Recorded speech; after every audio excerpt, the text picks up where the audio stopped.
everybody, welcome back. And today I was apparently feeling like plus size Vegas Barbie. I don't know, it was a mood, I was going with it. I have a tutorial slash first impressions for you today, and it's actually a 3 looks 1 palette video as well. So, you know, it's kind of, we're just getting an amalgamation of a bunch of different things. And today's palette is actually the Colourpop Grandeur palette. This is part of their Dark Blooms collection along with the Ornate and the Baroque palette. I was going to do a video and do one look, 1 palette and do all 3 and kind of review them all. But I opened this palette up and I was like, I want to just dig my hands into this palette and try a bunch of different things. So I did do 3 looks. I did kind of, it's almost like a Fresh Fierce Fabulous where I did a simple look, kind of a more dramatic look, and then one that was just crazy over the top, obviously. I did manage to use every single shade in this palette with these 3 looks. So I did do a couple of just quick run through tutorials, and then I did a talk through tutorial for this one. Let me know if you like the format. I'm just trying some things out. Again, I just want to get y'all as much information as possible and not bore you to death. But if you want to see how I got the 3 looks, including this one with the Grandeur palette, then stick around.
Alright everybody, so I have already primed my eyes and I have already cut out my brow using my Ultimate Brow Highlighter from Wet n Wild. So we're just going to go ahead and jump right into this.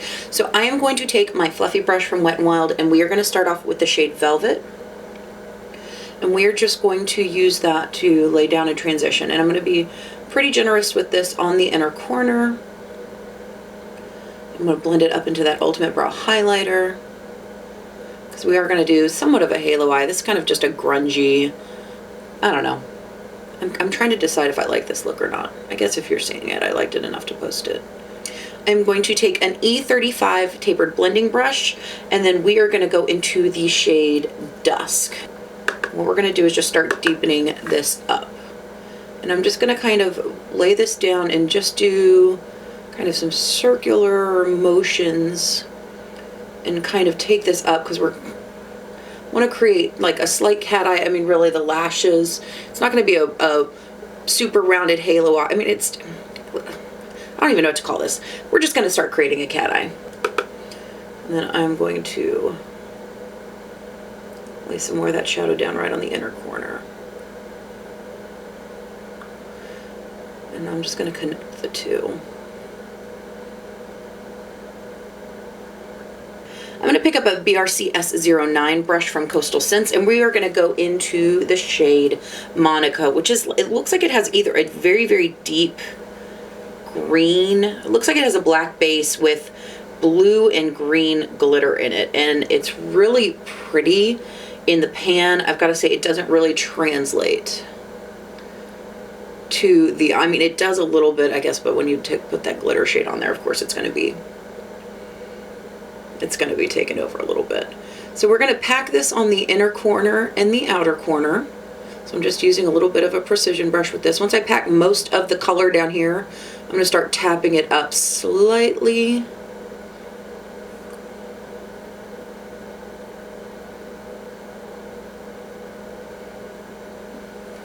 It's not a bad color. When you touch it with your finger, it definitely feels gritty AF. But I mean, it's a matte with a glitter shade, with a glitter in it, so I mean, that's not extremely out of the ordinary. I will say it definitely looks prettier in the pan than it does on the eye, and I do like Jolie a lot better, that deep matte brown with the glitter in it. But you know what? We're gonna make it work. I think if you put like a kind of a turquoisey type base on it, underneath it, this would really, I think the glitter would really kind of show up and pop. So this is going to have to be one that I experiment with. So once we've got that color down, I'm going to pick up my E25 brush with no product on it, and we're just going to start blending this out and over. I know, apparently, while I was gone, pressed glitters became like the thing. It was like the thing of 2020, which seems appropriate considering the absolute cluster that was 2020. And I know people do not get excited about pressed glitters in palettes. I think this one's actually really pretty.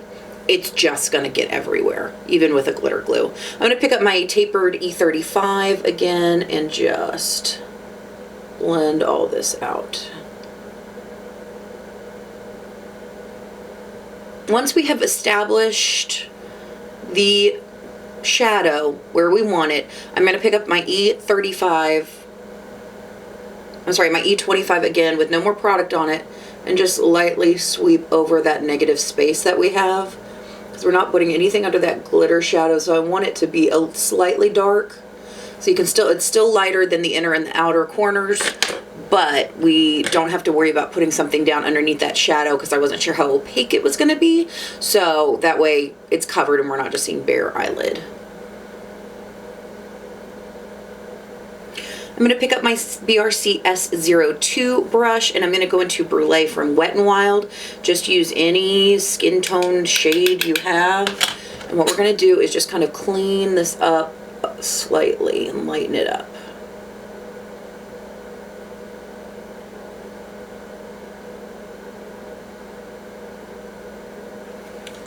And this is definitely kind of a grungy glam type of look, but you know, we can still kind of make sure it's not too sloppy or messy.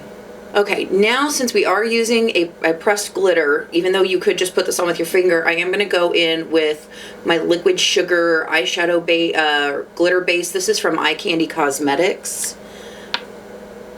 And just be careful because this apparently burns my eyes. So this might be, I put a little bit too much on my brush and it got in my eye. So just, you know, less is more, kitty cats. I'm just going to stamp this right along the center of my eye. And I am going to take this up past the crease. So it is going to travel up. I'm going to give that a couple of minutes to set and get a little sticky. I'm just going to use my fan here.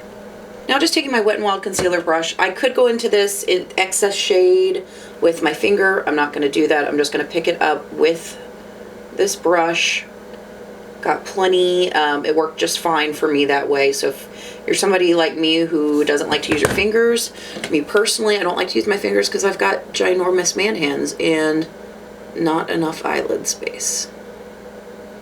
So I'm just gonna stamp this on. This glitter really is very, very pretty. I know people do not like pressed glitters, and I guess if you've got 50 million palettes with pressed glitters, they can get somewhat tiresome, but this one's very pretty, and I think it's very appropriate to the theme of this palette. So this is naturally going to transfer up on me, so I just went ahead and beat it to the punch and just put it up slightly. So that way when my eyes are open, you can still see that glitter. I'm going to pick up my E25 blending brush again and just go dip it just slightly into that Monaco shade, that deepest, darkest black that we were using.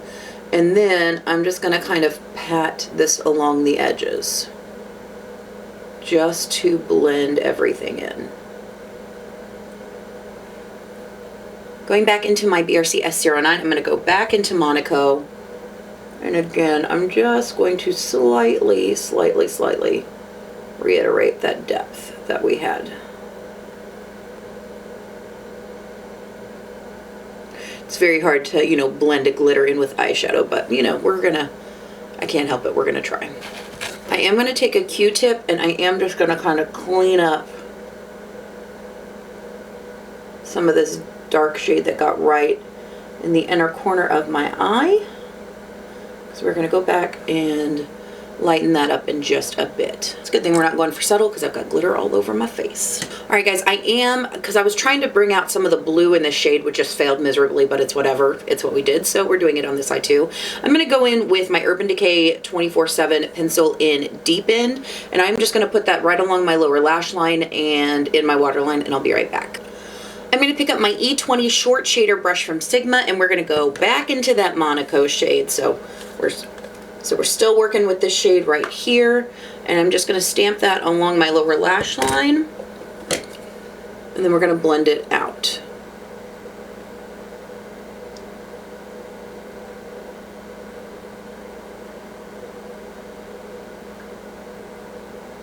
And just remember to connect that to the upper eyeshadow on the upper lid.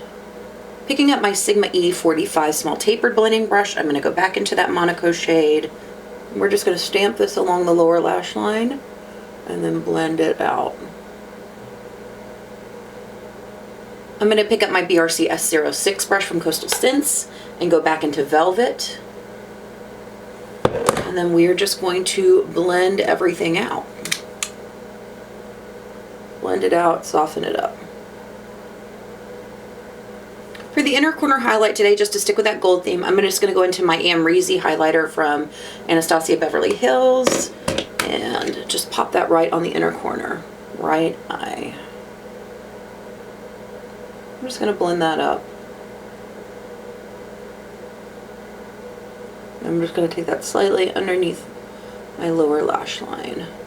Alright guys, I'm going to hop off camera. I'm going to go ahead and do a wing with my H2O proof liquid liner from Wet n Wild, and I'm also going to use my Styles of Beauty lashes in the style Miss Styles. How many times can I say Styles? Absolutely beautiful and gorgeous lash. So I'm going to pop all those on and I will be right back. Alright guys, and just one more time, just to clean everything up, I am just going to take my BRC S02 brush, if I can find it, which is right here, and Brulee, and just kind of very lightly go around everything to make sure everything is nice and blended. Alright everybody, so those were the 3 looks using this palette.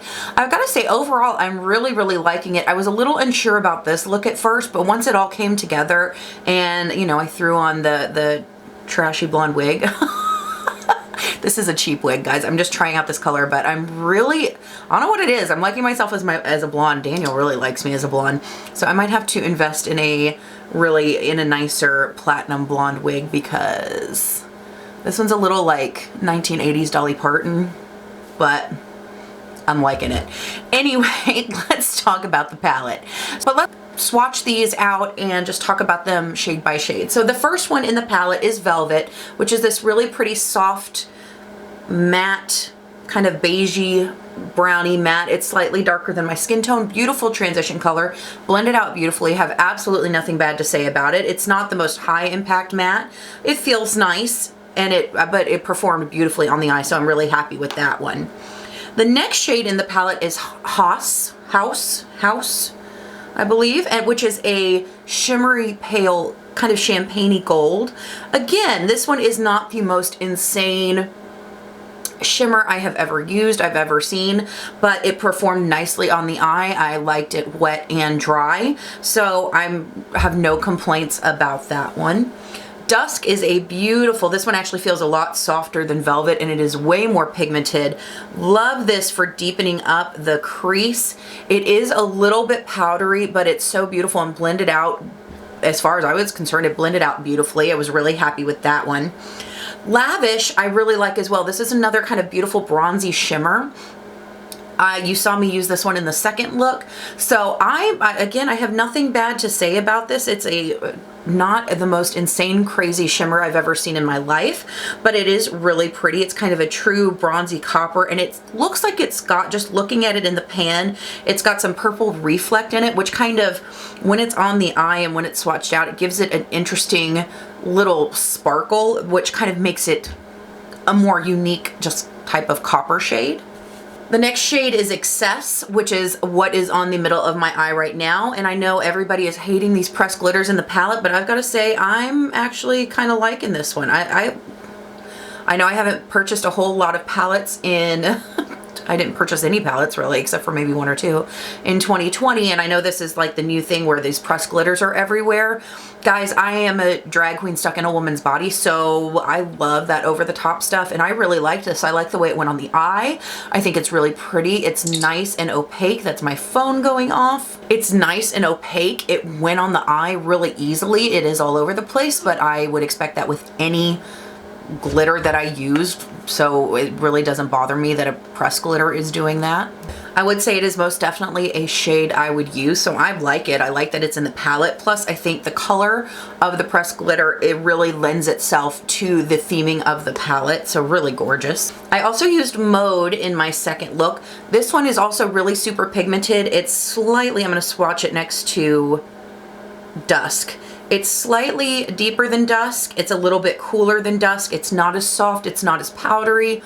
And it blends out slightly less easily. So I think, I mean, as far as texture goes, Dusk is my favorite shade in the palette. It's just absolutely gorgeous. Just great deepening crease shade. You could just do a whole look with that shade. So Mode is pretty, but it's not my favorite in the palette. But again, it is a little bit cooler. It gives you a little bit of a cooler option. So if you want to take this palette in a more cool direction, which you definitely could, that's a nice little touch in there. Now Need, I want to swatch next to Lavish. Need in the pan has a slight kind of brown to purple turn to it.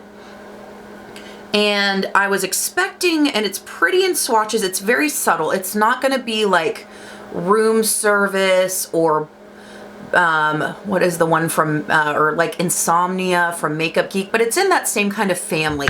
I will say this is, so I used this one in the first look and this one in the second look, and I want to say they looked pretty identical on the eye. So they have, like I said, they're not the most intense shimmers, but they are pretty. They're nice texture. I thought it was very beautiful on the eye. I just didn't notice a crazy amount of difference between this one and Lavish, and I can't remember the name of that one. I'm sorry. Need and Lavish. So they are very, very pretty. So they look much different. They look much more different in swatches than they do on the eye, but they're very pretty. So definitely Need you could use if it was a little bit more of a cool look. Lavish you could use if it was more of a warm tone look. I liked it. I just was hoping for more of an impact from that shift. The next shade in the palette is Jolie, which is a deep matte brown with a gold glitter in it. Now, mattes with glitter in it, I kind of have a love-hate relationship. I've had some that are amazing, and then I've had some where it's just like, it really doesn't make a difference. This one, I would say, it doesn't really make that much of a difference. The glitter didn't seem to stick around that well. It's a beautiful texture. It's very much like Dusk in the palette. I can't remember these names. Yeah, Dusk. It's that same kind of texture. It's very smooth. It is a little bit powdery, but it blends out beautifully. I was really happy with the shade, but that gold, I'm not even gonna kind of consider that gold. Yeah, I'm not even gonna consider that gold when I go to put it on. I just blew on my hand and all that color, just like all that glitter just kind of went away. So really I would just consider that a beautiful deep matte in the palette. I didn't have a problem with it at all. It's just not going to be, I think they would have been better served just putting that deep dark matte without the glitter in the palette.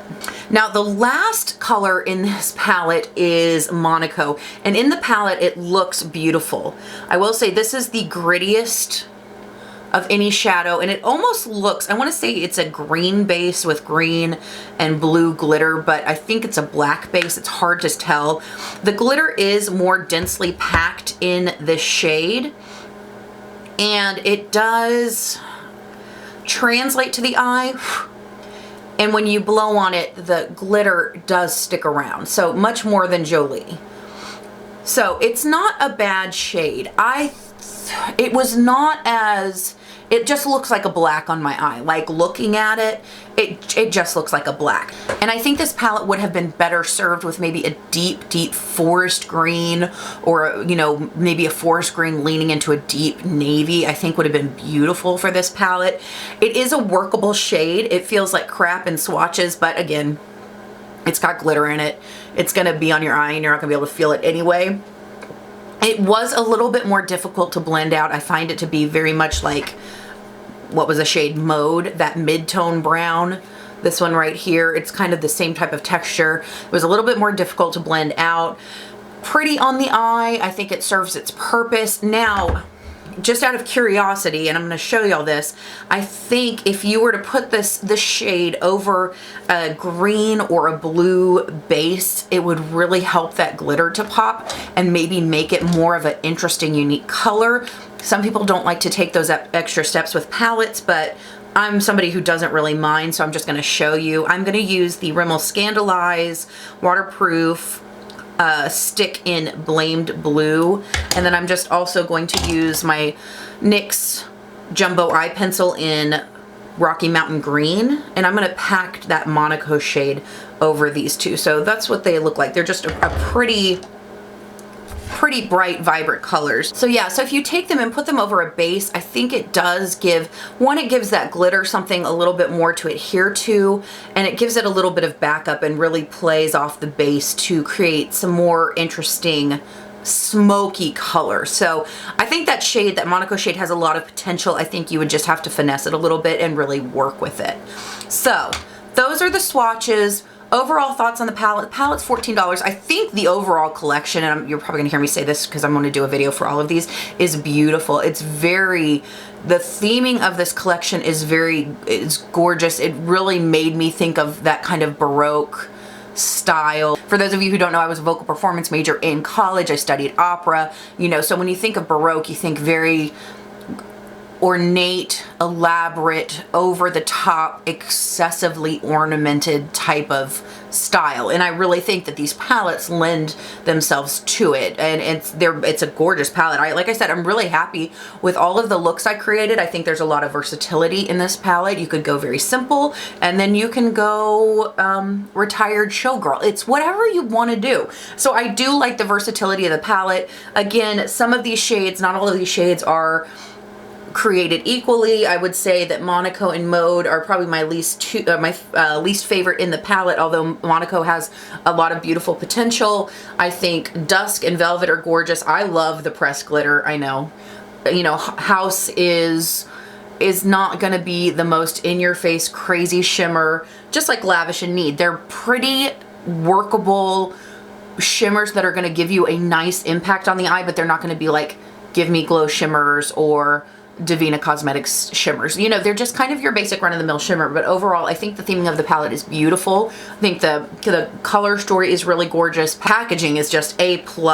Love it that the names are on the back. I wish there was a mirror in here, but for 14 bucks, I think it's a good little palette. For 9 shades, that's not bad at all. So I'm excited to try the other ones, but I'm really happy with this one. Like I said, I really like the looks that I created with it, and you know, it's not blowing my socks off, but just a really nice workable palette that I could really get some pretty looks out of. So those are the 3 looks, some swatches, and my thoughts on the palette, both pros and cons. I hope you guys enjoyed this video. Let me know, do you like this format where I did the quick talk throughs of the 2, did the quick reviews of the 2, did the talk through of the main look, and then shared my thoughts? Do you not like that? Do you want them to all be talk throughs or none of them talk throughs, or do you want the reviews and the looks split up? Let me know. I'm always interested to hear what you guys have to say. But let me know if y'all are interested in picking up this palette. I think the whole collection, just from what I've seen, is beautiful. I haven't seen a whole bunch of people talk about it, but I really, like I said, I was just so inspired when I sat down to film these 3 looks that I was like, nope, I've got to do one for each individual palette. But let me know. I want to know if you guys are picking these up or you're just passing on them. But as always, thank you guys so much for hanging out and talking about makeup with me. I hope you guys have an amazing day. Have a rockin' week, and I will see you next time. Bye.